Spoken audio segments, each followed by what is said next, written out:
Okay, Cancerian, we are doing this. This is going to be March 2022 reading. Feel free to lecture, follow, reach out for one-on-one reading.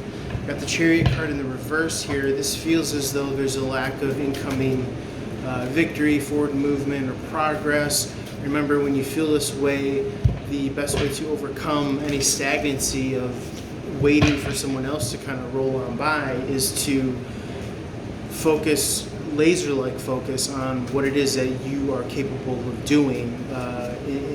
Literally, what are you empowered to do in your own hands here and now?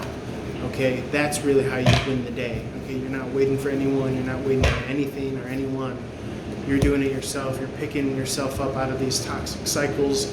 The metaphor here is like a mother knowing that she needs to give birth, with this Empress in the reverse, and knowing that the environment needs to be in a certain way to be able to do that. Okay, so really kind of taking the forefront and empowering yourself and taking charge of what you know needs to be done in order for you to be successful. World card is a beautiful graduation ceremony. It's a learning of this lesson, of this cycle. It's graduating to the next phase and the next cycle of life. The Ace of Wands is saying, hey, I'm going to empower myself. I'm going to take life by the horns.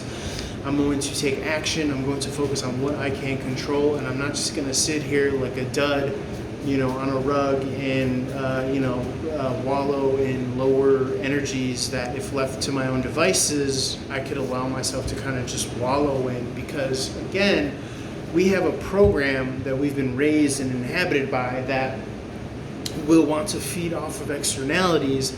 But if you've kind of bypassed that level of maturity of that program, then now that program becomes a sucking, life-sucking void, vacuum. Now you're at a level where you need to contribute, carve out, and create. Some people can't integrate that level of adulthood, and so they fall into toxic behaviors, mindsets, addictions, because they don't understand that, now it's my turn to create the world in reality. And hopefully you do that with love, light, peace, harmony. People are just going to be petty and be in their own hells by being negative or siphoning or labeling people in a negative way, not giving people the benefit of the doubt, calling people fat, ugly, this, that, you're not enough, whatever.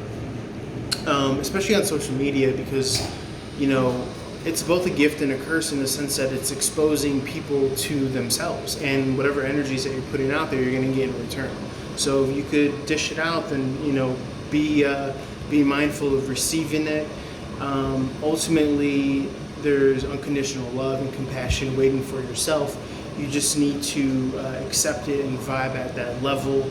But even if you don't, even if you slip up, no one's asking you to be perfect energetically, psychically, or spiritually, but there is a path to be had, and that has to be recognized and acknowledged. So if you can't articulate and understand something, and there's some sort of resentment that you're harboring with family, friends, loved ones, you really have to kind of rally yourself up to put that down. It could be with strangers, it could be with people you know. But again, that work is done by you kind of picking yourself up from your bootstraps and really kind of projecting the energy from what you're choosing out of your utility belt within yourself into the world, so as to be able to live in the reality that you want, which again, it's either heaven or hell that you're creating. So bitterness, resentment, anger, frustration, confusion, those are low vibrational energies.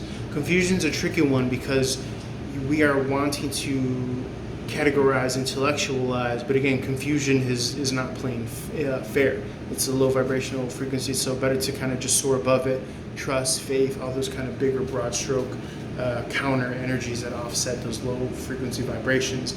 You could be dealing with, the other day I was doing a delivery and there was a homeless man on the corner. He was like laughing at me because of, whatever, my get up. I have this Uber bag on my back and a helmet, and I'm on a scooter. And I'm like, part of me is like, dude, you're homeless, like on the corner. Like, you're laughing at me. Like, so these are like the ego kind of inner workings, right? So you could apply that to anyone else in your life, whether it's other strangers, family, coworkers, friends. No matter where someone's at, if they're dead to rights wrong, they will still try to rationalize and reason why, you ain't shit. But so in understanding that, we have to understand who we're bestowing value to. And not everyone needs your value, especially if they're a scumbag or they're just not contributing to society. They're just sucking the life out of everything. So but again, that's such a kind of subtle energy, because especially if you're in this kind of generation, we're having to learn that and evolve drastically. That, oh, we're exposed to the world with the internet and with all that stuff, but it's like not everyone is worth it and deserving of it. So it's something that you really got to exercise and practice and be aware as you kind of run your business of who you are in your life and all that stuff. Five of Pentacles in the upright, Cancerian. Overcoming this kind of poverty consciousness, really turning nothing into something, really being able to recycle and reuse all the bits that you were left with, all the pieces that remained. But that's what a master does. That's what a master manifestor does. They use every part of the buffalo, the good and the bad. They repurpose it for their vision. And that's essentially how you win the day and win at life. And just don't let those lows, don't believe in them, you know what I'm saying? Because they're low vibrational frequencies, and you could try to help people, but at the end of the day, they kind of have to pull themselves up and over and out and all that good stuff. So be wary as to like who you're investing in as well and who you're trying to help. Don't have expectations for people, because oftentimes you're just going to be let down. So don't give that control to others. Just ruminate in your happiness, your confidence, tap into the highs of highs, and all that good stuff. Anyways, I'll leave it there, Cancerian. Feel free to reach out for one-on-one reading. On to Leo. Holler at your boy. Peace.